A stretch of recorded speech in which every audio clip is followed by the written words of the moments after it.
There once lived a wealthy man who was bothered by severe eye pain. He consulted many physicians, but none could treat his ache. He went through a myriad of treatment procedures, but his pain persisted with more vigor. He looked for every available situation for his pain and approached a wise monk renowned for treating various illnesses. The monk carefully observed the man's eyes and offered a very peculiar solution. The monk told the man to concentrate only on the green color for a few weeks and avoid other colors. The man was desperate to get rid of the pain and was determined, ready to go to any extent.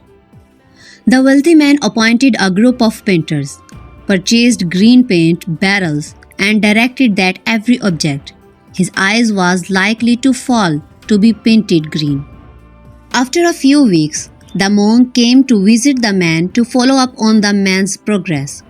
As the monk walked toward the man's room, the appointed painter poured a bucket of green paint on the monk. The monk could see that the whole corridor and the room were painted green. As the monk inquired about the reason for painting everything green, the wealthy man said that he was only following the monk's advice to look at only green. Hearing this, the monk laughed and said, "If only you had purchased a pair of green spectacles worth just a few dollars, you could have saved a large share of your fortunes. You cannot paint the world green. Let us change our vision, and the world will appear accordingly."